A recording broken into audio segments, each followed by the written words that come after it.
todos os dias, para que nós pudéssemos estar de perto na sua presença e poder chegar até aqui. Confesso que eu não sou merecedora. Eu tenho um ditado comigo, eu e o pastor Marcones, a gente sempre pergunta: como é que você está? Eu sempre digo: eu estou melhor do que mereço, porque o Senhor tem nos alcançado. Porque se a gente for por aquilo que merecemos, tadinho de nós, né? Nós não levanta nem da cama.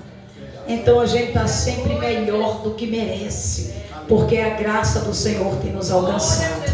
Quero agradecer ao meu querido pastor Francisco, a sua digníssima esposa, minha querida, a toda a igreja que nos convidou para que nós pudéssemos estar aqui uma vez mais, pela vida dos meus seguranças, que sempre está ali. Eu sou muito abençoada, irmão. Quando não está o segurança mol, o pai, o pai trabalhando, aí eu mando os filhos virem acompanhar a mamãe. Graças a Deus. Ali tem um com 2,2 metros, um com quase 1,90 m. Então tá bom, A gente tá bem amparado, E da Bíblia ainda me garante ainda, além que diz que o anjo do Senhor acampa ao meu redor, não sei no seu, mas no meu ele acampa. Pronto, irmão. Tem como o diabo chegar perto? Tem nada, só se a gente der lugar, Então Deus é muito bom. Deus abençoe os meus filhos, que tem sido uma bênção na minha vida, amém? Queridos, vamos abrir aí Abacuque. A gente tem que correr, porque a igreja tem programação e as horas, irmão, voam. Deus seja louvado.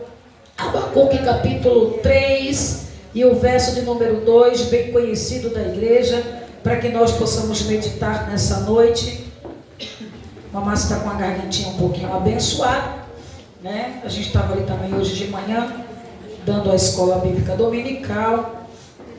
E a gente correu para cá, a gente às vezes está por aí, irmão, andando um pouquinho, falando de Jesus, e a garganta fica um pouquinho debilitada, mas Deus, ele tem cuidado, Cadê o Diogo? É Diogo ou é Diego? É Diego, é porque lá tem Diego e eu acabo confundindo. Aí os meus filhos falaram assim: mãe, essa semana eles falaram de você, falou que estava com muita saudade. Eu falei: filho, nós vamos estar lá domingo. Eles falam: ai, mãe, que bênção. Eu vou. Eu falei: então comigo, pastor inteiro, você vai comigo. Eles amam a Damara e amam o Diego, irmãos, que foram líderes deles. Eu sempre falo isso aqui, ali na adolescência, adolescente ainda, não está com 18, está com 20, 21, para mim continua sendo adolescente. Mas foi uma época, que vocês pegaram ele pequenininho ali, e eles têm um carinho, irmão, um amor pela Damares e pelo Diego, que eles falam que para eles foi a melhor liderança da vida deles. Marca, Tem liderança que marca na vida do jovem, do adolescente, E eles têm um amor e um carinho muito grande por esses dois. E eu louvo a Deus por isso, eu fico muito feliz por isso, viu? Vamos lá, irmão. Capítulo 3 de Abacuque, o verso número 2, que diz assim: ouvi, Senhor, a tua palavra e temi. Aviva, ó Senhor, a tua obra no meio dos anos, e no meio dos anos faze-a conhecida, na tua ira, lembra-te da misericórdia. Amém? Nós estamos diante de uma mensagem, irmão, muito impactante, Quando a gente vai estudar o livro de Abacuque, que se resume aqui em 3 capítulos, a gente vai entender que o livro de Abacuque, ele apresenta um profeta que questiona aí a aparente falta de ação de Deus diante da impiedade do seu povo, não é isso? A resposta de Deus ao profeta naquela época deixa ele perplexo, porque Deus, ele usaria o próprio inimigo do seu povo para os punir, para puni-lo dos seus próprios pecados, que era o povo de Judá, que era a nação de Judá.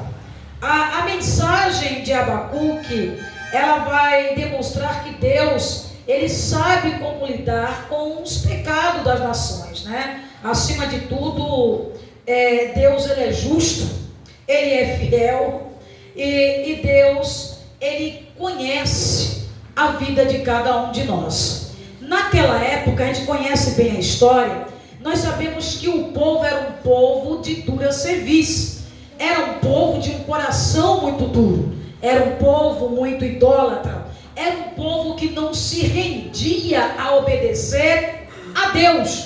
Quando a Bíblia fala de dura cerviz, você sabe o que é dura cerviz? Cerviz, irmãos, é isso aqui, ó.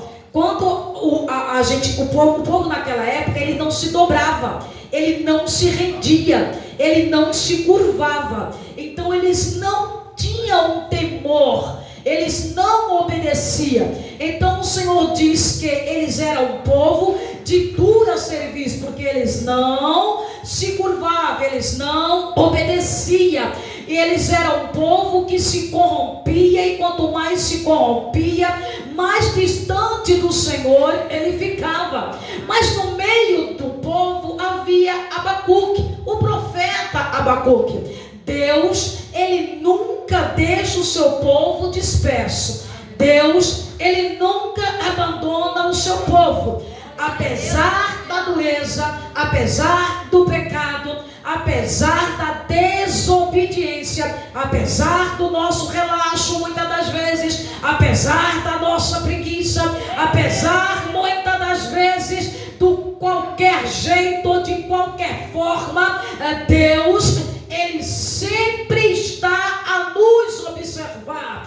Deus, ele nunca vai nos dispensar vazio. Bem é que Deus não nos livra das consequências dos nossos atos e das nossas atitudes, seja pelo pecado, seja pela iniquidade, seja pelas transgressões. Deus, ele não nos livra das consequências. Veja que quando você chega no capítulo 1, do verso 1 ao 4, a gente vai ver que Abacuque faz a sua queixa. Ele começa a sua primeira queixa ao Senhor em relação às condições que o povo estava vivendo sem a presença de Deus. Quando a gente chega no capítulo 1 ainda de Abacuque, no verso 5 ao 11, a resposta de Deus, ela vem para Abacuque. Aí, quando a gente começa a ir um pouquinho mais adiante, ainda no capítulo 1, no verso 12, aí do verso 1, do capítulo 1 ao verso 12, depois no capítulo 2, no versículo 1, Deus, ele vem fazendo o quê? O protesto do profeta em relação à situação que o povo estava vivendo a Deus. Ele começa a protestar, ele começa a indagar, ele começa a pedir a Deus a misericórdia, para que Deus se lembrasse dos tempos passados. Aí tem uma passagem que ele começa aqui no capítulo, se não me engano, no capítulo 3 e diante, ele vai lembrar de Êxodo no capítulo 14, quando Deus tira o povo do Egito, e da oração de Abacuque, ele começa a lembrar a Deus do que Deus fez na vida do povo, sendo o povo quem era, e ele começa a orar, clamar, interceder. Ó Deus, lembra-te do teu povo. Ó Deus, na tua ira, não esquece-se do teu povo. Aviva, Senhor, renova, Senhor, pelo sofrimento que o povo estava a viver. Aí a resposta de Deus vem para Abacuque, quando ele chega no capítulo 2, do verso 2 ao 20, a oração de Abacuque pelo avivamento, ela vai se concretizar no capítulo 3, do verso 1 ao 19, que é o texto dentro do contexto pelo qual nós estamos ministrando esta noite. Veja que Deus vem tratando com Abacuque desde o capítulo 1 acerca da oração de Abacuque. O que nós queremos trazer e que nós queremos aplicar para a nossa vida no dia de hoje, no nosso cotidiano, é que, irmãos, não existe avivamento sem uma vida de oração, sem uma vida de relacionamento, sem uma vida de clamor, sem uma vida de busca, sem uma vida de arrependimento. Não existe avivamento se eu não tenho com Deus uma vida de aproximação do Senhor. Veja, o povo era um povo de um coração endurecido, povo rebelde, povo que vivia no pecado. Aí Deus olha para a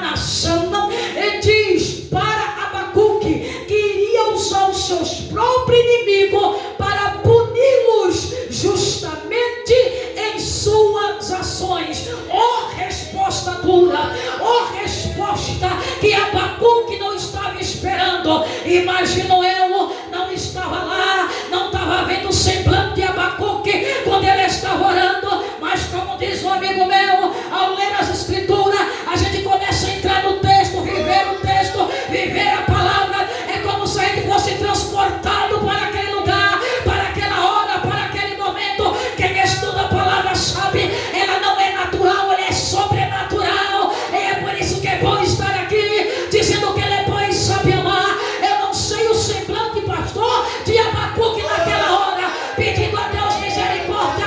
Aí Deus vem para Abacuque e diz: Abacuque, eu vou usar o inimigo do meu povo contra ele próprio para os punir pelos seus pecados. Já imaginou Deus falando com você 1, 2, 3, 4, sei lá quantas vezes mais o Senhor tem falado com você, e você tem dito empurrar, aquele famoso ditado: vai empurrando a sua vida com Deus com a barriga, vai levando de qualquer jeito. Aí, irmão, vai vivendo mais uma vida religiosa do que crente, vai levando uma vida muito mais católica do que evangélica, e nada contra, mas há um diferencial muito grande. Vai levando a sua vida com costumes que Deus não se agrada, com pensamentos que Deus não se agrada. Acha que estar na igreja no domingo é o suficiente para a semana inteira. A gente está muito relaxado com aquilo que os irmãos louvam aqui. Ó Senhor, peregrino eu sou, porque minha morada não é aqui, a minha morada é nas mansões celestiais. Eu sinto saudade, Senhor, eu sinto saudade, Senhor. Aí a gente vai levando conforme está. Aí Deus vem dar a resposta. E qual que é a resposta de Deus, traduzindo para a igreja nos últimos dias? E isso não é porque Deus quer para nós, porque o que Deus quer é isso aqui: um avivamento contínuo para a nossa vida. É um cansaço espiritual que não sai da vida, é uma fadiga espiritual que parece que não vai acabar nunca. Aí eu tinha um pastor no 14, no setor 14, que ele dizia: a gente vive debaixo de uma lei da compensação. Se vem no culto de ensino, não vem mais no culto, no outro culto no dia seguinte. Se vem na escola dominical, não precisa mais ir no evangelismo. Se vai no evangelismo, não precisa mais estar no culto à noite. Se está no culto no domingo à noite, o culto de amanhã, de terça ou de quinta, eu não preciso estar. Aí, meu irmão, entra aquela questão que eu sempre digo, e isso serve para mim, porque eu estou pregando para mim, não pensa que é só para você não. Vem primeiro aqui para mim, o Senhor primeiro corta aqui para depois, e aí? A gente cansa para tudo, a gente não está cansado para trabalhar, trabalha cansado, vai para o cinema cansado, vai para o churrasco cansado, vai para a reunião de família cansado, vai para o sítio, quando diz que tem um passeio nem dorme à noite, é fazendo mala, é desfazendo mala, é cansado, os pés podem estar latejando de ter puxado 12, 13 horas em pé, mas está lá avivado, está lá renovado, está tipo na piscina. E eu gosto desse negócio, isso é bom demais, e quem puder faça, porque é muito bom. Mas tem um porém, irmão, quando se diz que é para fazer as coisas de Deus, adora a Deus, se envolver no que é de Deus, eu estou cansado, Deus entende. O braço está doendo, Deus entende. O joelho está doendo, Deus entende. Eu cheguei no trabalho atrasado, Deus entende. Eu tenho comida para fazer, Deus entende. Ai, irmão, Deus entende, Deus entende. Ele compreende, mas tem relaxo na nossa vida, Ele não aceita.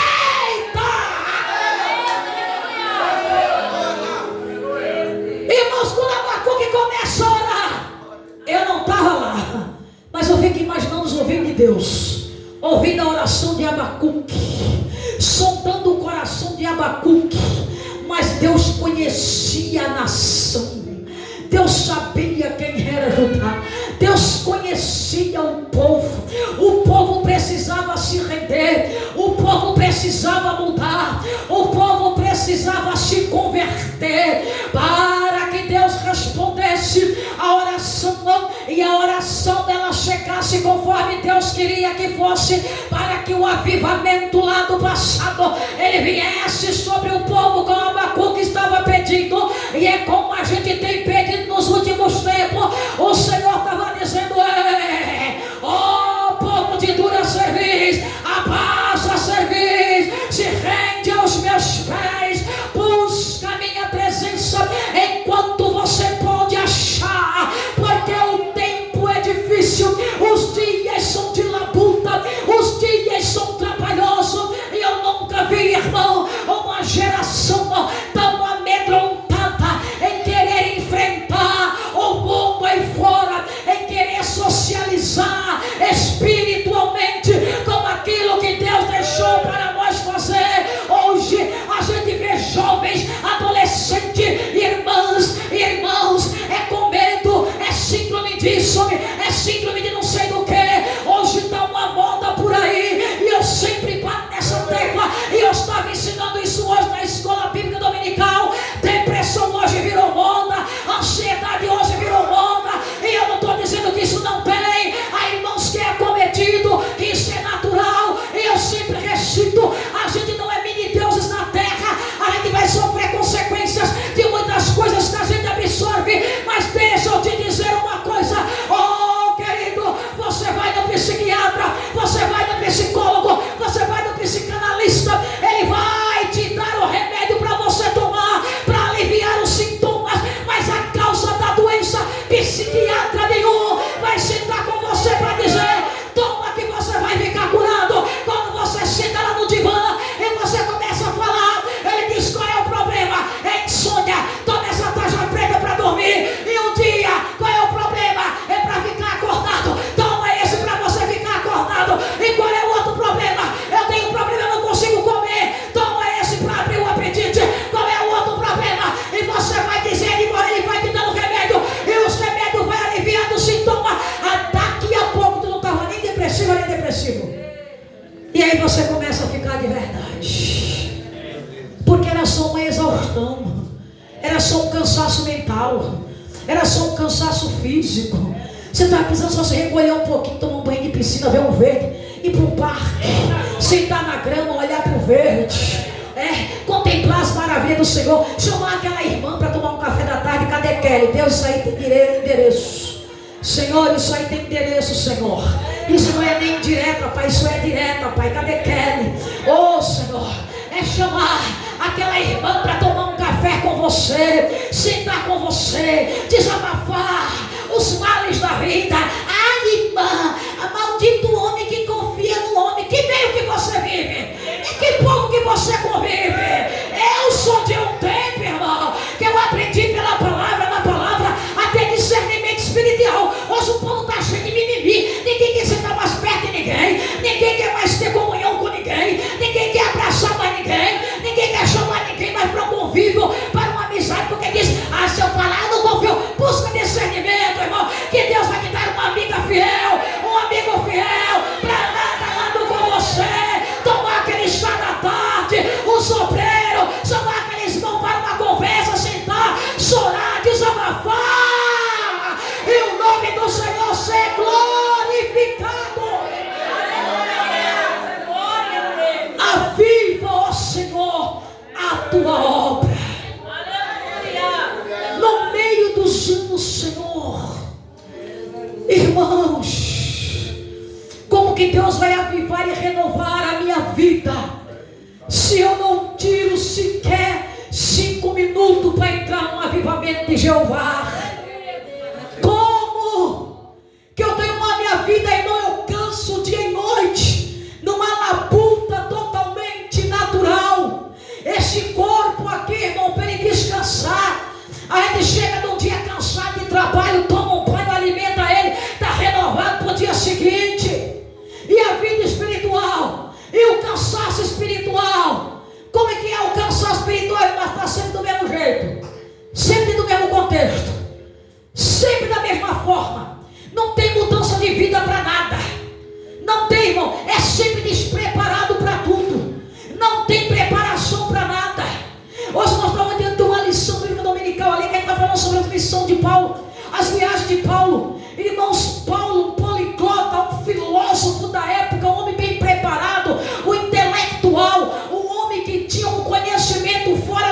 Pedro foi criado aos pés de Gamaliel. Oh, irmãos, mas Paulo, além de ter um conhecimento intelectual que ele tinha um conhecimento bíblico espiritual. Paulo, ele pregava para a grande elite, como ele também pregava para o povão. Mas o que me chama a atenção em Paulo é que Paulo, ele estava sempre preparado, e a sua mensagem, ela era sempre uma só, era cristocêntrica, era Cristo no centro de tudo. Se fosse para pregar para o presidente da república, ele pregava, mas a mensagem era a mesma. Ele pregava para o mendigo na rua, a mensagem era a mesma. Jesus salva, ei, Jesus liberta, ei, Jesus batiza, ei, Jesus leva para o céu. Ei, você conhece o meu Jesus? Quem é? O Cristo, aquele que morreu e ressuscitou. Essas eram as mensagens de Paulo.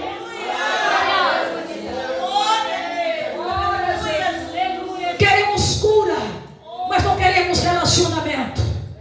Queremos renovação e transformação no casamento, mas não queremos um relacionamento com Deus. Queremos que Deus liberte, que Deus faça, mas não queremos ter uma intimidade com Deus. Abacuque se incomoda, Abacuque ora, Abacuque se joga nos pés do Senhor. Abacuque diz: Deus, lembra-te de nós, lembra-te, Senhor. Eu sei que estás irado, mas não nos abandona. Senhor, aviva-nos, queremos sentir a tua presença novamente. Irmão, a gente precisa fazer como Abacuque. Senhor, tira as rapinas, Senhor, tira o pecado, Senhor, aviva-me, tira do acomodismo, me tira da estagnação espiritual. Eu preciso sair disso, eu preciso sair do processo da preguiça espiritual. Eu preciso, Senhor, marchar na tua presença como eu sempre marchei, Senhor. Uma vida de relacionamento com Deus. O mundo jaz no maligno, irmão, e está difícil. Está difícil. E cada vez que a gente vai abrindo as redes sociais, vai descobrindo coisa. E que não tem um preparo dentro da palavra, começa a pregar e ensinar como muitos estão ensinando aí fora. Tem até que Jesus teve depressão. É tanta coisa.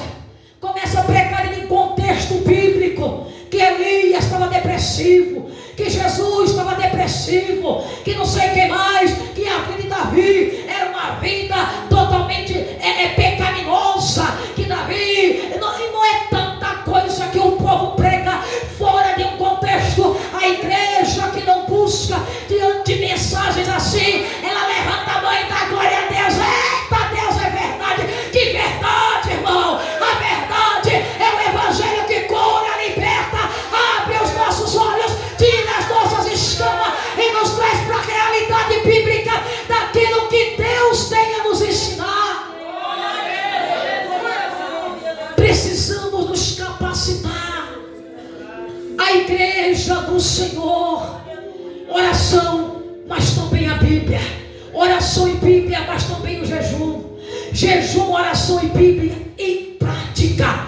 A prática da gente poder sair pelos becos e os valados e levar a palavra de Deus como ela é. Quando Abacuque chega nesse contexto, no capítulo 3 que nós lemos, Deus ele responde para Abacuque. Abacuque passa a entender. E aí quando você chega justamente aqui, no capítulo 3, do verso 2, que ele pede para avivar, Deus fala com ele de uma forma totalmente impactante e de uma maneira que surpreende Abacuque. Aí Abacuque chega no verso 17 e ele diz: entendendo a mensagem de Deus, ele entende e diz: porque ainda que a figueira não floresça, nem haja fruto na vide, ainda, oh aleluia, que decepcione o produto da oliveira e os campos não produzam mantimento, arrependimento. Ainda que as ovelhas da manhada sejam arrebatadas, e nos currais não haja gado, todavia eu me alegrarei no Senhor, exultarei no Deus da minha salvação. Jeová, o Senhor é a minha força, o qual faz os meus pés como os das serpas. Ei, o que Abacuque estava dizendo? Senhor, eu já entendi. Tudo que tu faz é bom. Tudo que o Senhor faz é para a honra e glória do teu nome.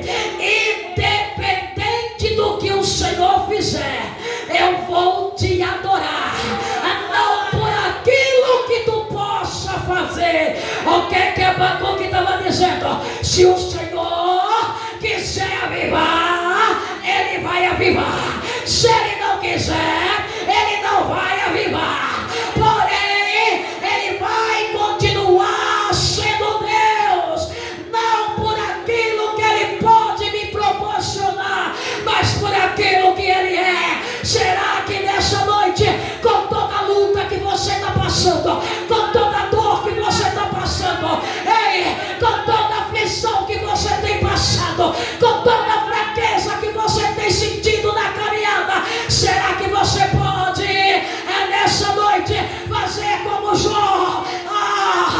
Ele me deu, Ele tirou. Bendito seja o nome do Senhor. Se Ele fizer, é Deus. Se Ele não fizer, continua sendo Deus. Será que nessa noite você pode fazer como Isaías? Será? Eis-me aqui, Senhor. Será que nessa noite você pode falar como o profeta Jeremias no capítulo 3 de Lamentações? Senhor, eu estou tão angustiado a ponto de sentir todos os meus dentes a serem quebrados. Aí ele chega no verso 17 do capítulo 3 de Lamentações e diz: Senhor, Senhor, tu abateste a minha alma, tu tiraste de mim a minha paz. Aí ele lembra das misericórdias do Senhor. Quando ele vai chegando no capítulo 3 de Lamentações, o verso de número 20, ele começa a lembrar. Olha a lembrança, olha a lembrança. Ele sente seus ossos sendo quebrados, ele sente que já não tem mais paz. A angústia de Jeremias era tão grande pelo que ele estava passando em ser um profeta das nações naquela época, um povo com o coração endurecido. Aí ele lembra e diz no verso 20: minha alma certamente disto se lembra e se abate dentro de mim. Aí o verso 21: disto me recordarei na minha mente, por isso esperarei. Verso 22: as misericórdias do Senhor são a causa de não sermos consumidos, porque as suas misericórdias, ela não tem fim. Verso de número 23: aí Jeremias já estava renovado, avivado, transformado. Ele dá um brado e diz: nova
misericórdia. Remandere a sua. Dequemendeca massure raia a sua. Eleva a sua rebeca manda caia sai. Alamante que me dá a sai, fique de pé. Elemende que me deve a sua, fique de pé com a permissão do pastor. Porque as suas misericórdias, ela dura para sempre. Ela dura para sempre. Saia daqui nessa noite, dizendo: Deus, eu não quero mais ser a mesma. Eu não quero ter tempo, Senhor, para sentir sono no culto. Eu não quero ter tempo, Senhor, para estar na tua casa e sentir, Senhor, aquela morrinha no meu corpo, como diz na minha terra. Eu quero sentir a tua presença, Pai. Eu quero sentir a tua presença. Eu sei que está difícil, mas eu quero sentir a tua presença. Eu sei que não está fácil, mas eu quero sentir a tua presença. Saia daqui nessa noite dizendo: Deus, tu és aquele que perdoa pecado. Tu és aquele que limpa, meu Pai, as transgressões. Tu és aquele que limpa e livra das iniquidades. O Senhor nessa noite, Ele olha para mim e para você e diz: Ei, eu sou o Deus que é vivo. O Deus, o Deus, o Deus, o Deus que renova no meio do santo. O Deus que olha para mim e para você e diz: quanto tempo faz? Quanto tempo